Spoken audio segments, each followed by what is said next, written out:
Today, we pause to listen to reverberating sounds of the sitar. Me and the sitar, we sort of became one. We'll find a connection between the French horn and knitting. This is our show, and we can talk about whatever we want to talk about. And we also speak with a Calgary-based clothing company that wants everyone's laundry to be local. Every single thing we do, it's dyed, knitted, milled, cut, sewn, printed, you name it. It has to be done here. This and more on Living a Creative Life.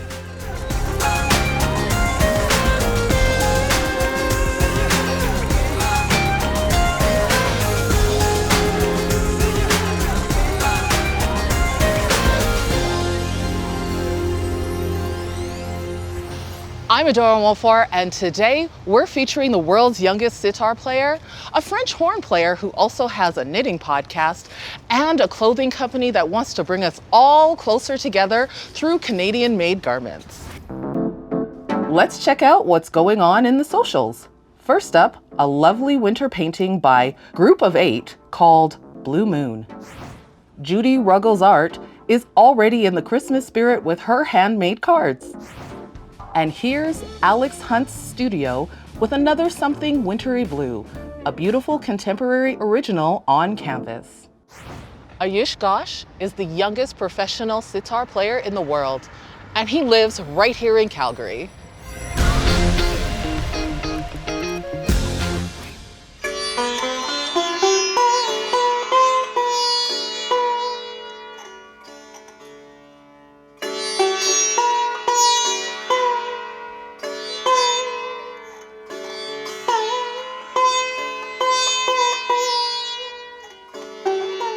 I want you to tell me what it was like when you first found the sitar.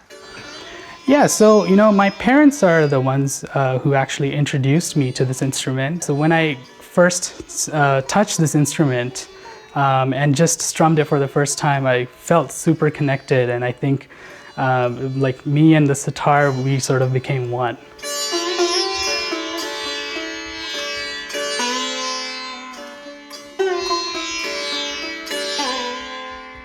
You said that you added your own improvisation. Is that something that happens all the time in traditional Indian music? Yes, Indian classical music is very improvisational. The pieces are structured in such a way that they're very open and you can do a lot of improvisation on it. And it's essentially, it's based on the artist's mood and how the audience is feeling and everything, and all that connection is what creates this beautiful music.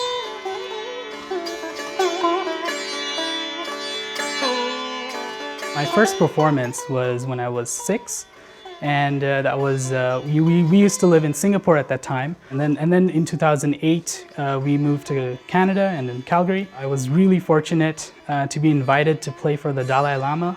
I got to meet him, and it was just a fantastic experience that I'll cherish for the rest of my life. In Calgary, there's not many people who actually perform Indian classical music in general. In 2015, I co-founded the Academy of Indian Classical Music based in Calgary. We have a group of students learning vocal, learning instrumental. You co-founded a school, and you're still in school. What is it that you are taking? In university, I'm studying mechatronics engineering. It's essentially robotics engineering. Ooh. Robotics and music, they're both creative fields. In robotics, you have a problem that you need to solve, and in engineering, that's always the case. And sometimes the answer isn't obvious, so you have to come up with these creative solutions to mitigate that problem.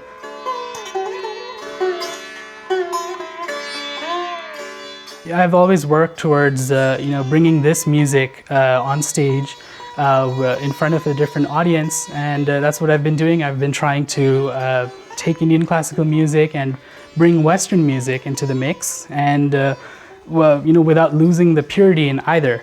And so I've been working on a couple compositions.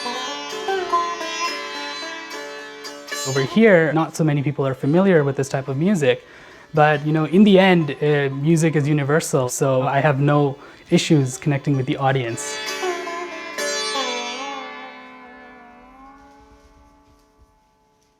Ayush, I'm crying. No, I felt that.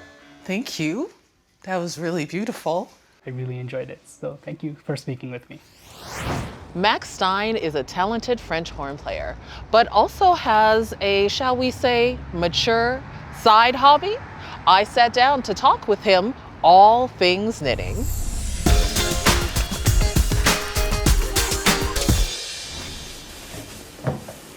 Hello, my name is Max Stein, And I'm Abby Curzon. and this is the Not Your Average Knitting Podcast.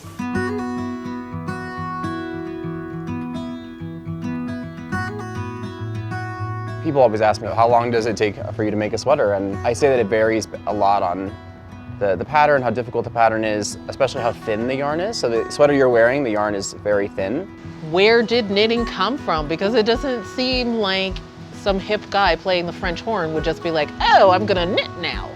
Being a musician and having that part of my life be commoditized as a profession for me has already taken a lot of the agency away from me as a creative person, like being a musician. I mean, looking at all the beautiful sweaters, you would say the answer is simple. I wanted to make all these beautiful things, but you know, when you start, you have no idea sometimes where you can go with things when you first start off, right? This is our show, and we can talk about whatever we want to talk about. We do what we want. In case it's not already apparent, we will talk about whatever we want. Love you all. The reason I started knitting, it had more to do with my life, and I was just really struggling in my junior year of college, or third year college in Canada, as they say, and I had some toxic relationships, and I had some trouble finding myself, and I just felt very lost.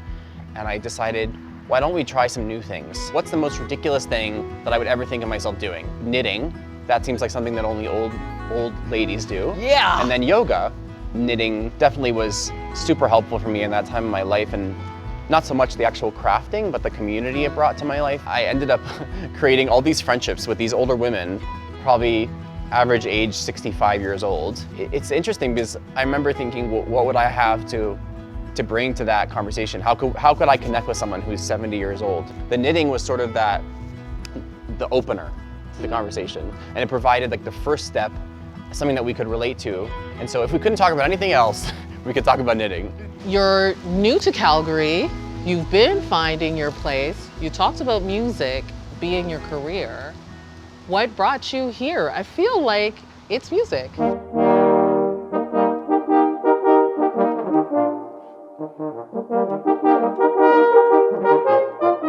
My profession is different from most in that we have to seek out the jobs that are available rather than look for a job someplace that we want to live.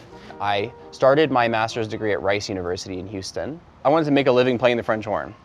So that is quite the niche field. So you can't really be picky, I think, in my opinion, or it's not going to work out for you. There was this fantastic opportunity for the Calgary Philharmonic, and my job opened for the first time in 37 years.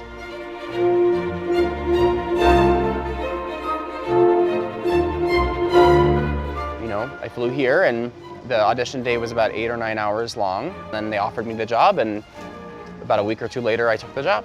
I'm always trying to find more agency and more individuality as a musician. Right. And I think it's hard when you're a part of an orchestra, a part of an organization where you're representing a large group of people. It's not about you, it's about the organization. Right. And that's both something that I love and also something that is a challenge as an artist. And so as a knitter, the last thing I want to do is create the same barriers that I have in my music with my knitting. Your self-expression. Exactly, yeah. I hope that you're healthy and doing well, and we hope to see you again soon. Okay, bye. Bye! Local Laundry co-founder Connor Curran believes that Canadian-made products deserve a place on our shelves and in our laundry basket.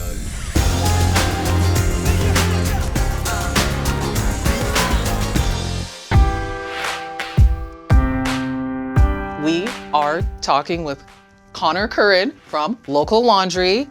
I feel like this is about to be the next biggest thing. I'm seeing it everywhere, this YYC stuff. How did you decide to start making clothes? Deep down, I had this desire to really represent where I was from, and to create a vehicle to kind of give back and build community. So we actually found, family-run manufacturers, people that have been making clothes here, second generation for 20, 30, 40 years. And everything we do, every single thing we do, it's dyed, knitted, milled, cut, sewn, printed, you name it.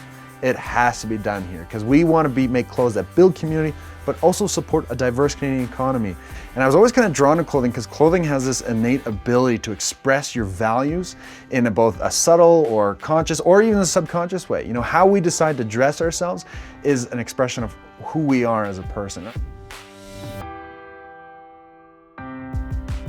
Now, Local Laundry, where did that name come from? It was actually my darling wife. She came up. She's the smart one out of the two of us. Couldn't really come up with the name, and I came home so excited, and I was like, babe, I got the perfect name for my clothing empire. She's like, what is it? I was like, Calgary Community Tees.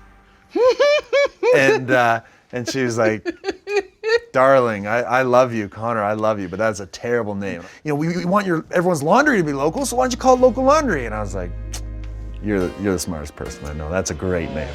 I'm wondering, is this like your self-expression creativity, or is this a means to an end?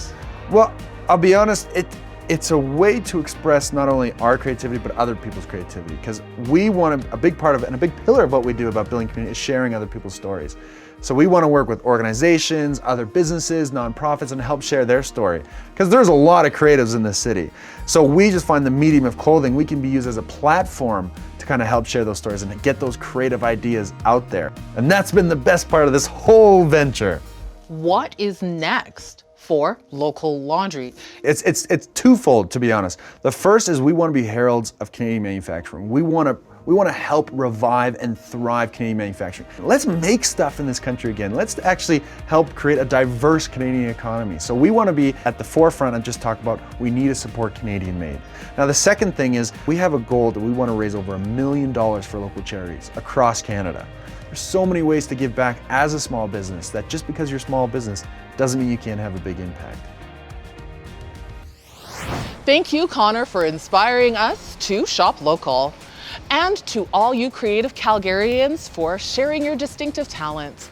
If you know someone living creatively in our city, please post to submissions@calgaryartsdevelopment.com or with the hashtag YYCLCL. See you next time on Living a Creative Life.